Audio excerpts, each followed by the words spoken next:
Hello and welcome back to day number 183. My name is Mary, and today's story is the golden image.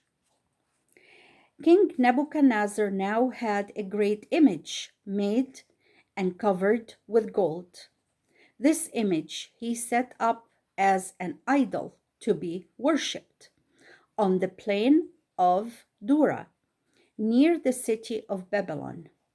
When it was finished, it stood almost 100 feet high, so it could be seen from far away.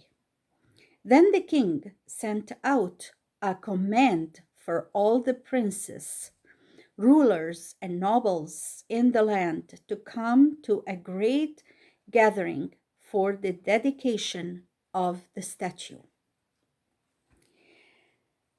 The great men of the kingdom came from far and near and stood around the image.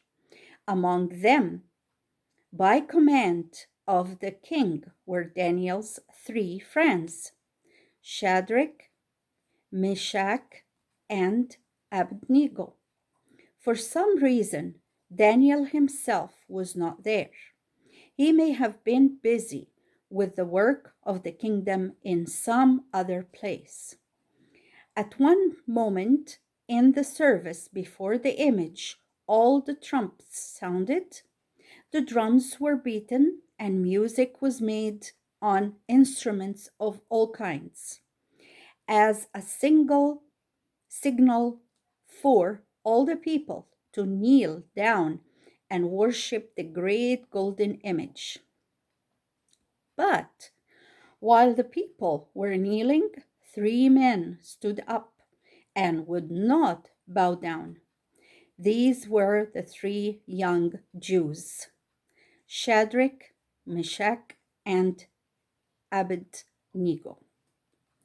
They knelt down only before the Lord God. Many of the nobles had been jealous of these young men because they had been lifted to high places in the rule of the kingdom. And these men, who hated Daniel and his friends, were glad to find they had not obeyed the command of King Nebuchadnezzar. The king had said that if anyone did not worship the golden image, he would be thrown into a furnace of fire. These men who hated the Jews came to the king and said, "O king, may you live forever. You gave orders that when the music sounded, everyone should bow down and worship the golden image. And if any man did not worship, he should be thrown into a furnace of fire. There are some Jews you have made rulers in the land, and they have not done as you commanded. Their names are Shadrach, Meshach, and Abednego.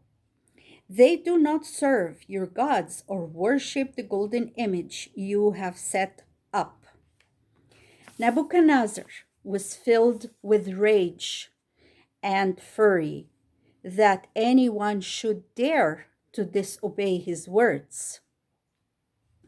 He sent for these 3 men and said to them, "Shadrach, Meshach, and Abednego, was it on purpose that you did not fall down and worship the image of gold? The music shall sound once more, and if you will worship the image, then all will be well. But if you will not, then you shall be thrown into the furnace of fire to die." These 3 young men were not afraid of the king. They said, "King Nebuchadnezzar, we are ready to answer you now. The God we serve is able to save us from the fiery furnace, and we know he will save us. But if it is God's will that we die, even then we will not serve your gods or worship the golden image you have set up."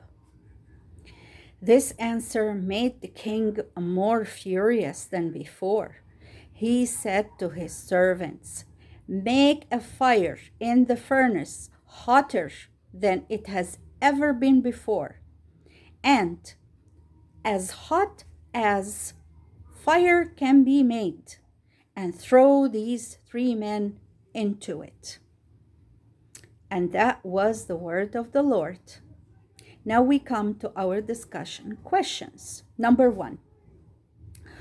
What did King Nebuchadnezzar ask the people to do?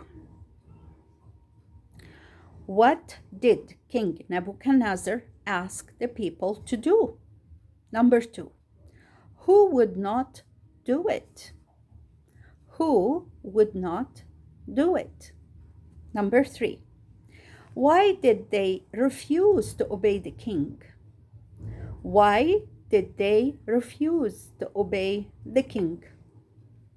Number 4. What did the young man's enemies tell the king? What did the young man's enemies tell the king? Number 5 and last. What were the young men willing to do for God? What were the young men willing to do for God? And that was the end of our story today. Thank you for being there. May God bless us all. Till next time. Bye-bye.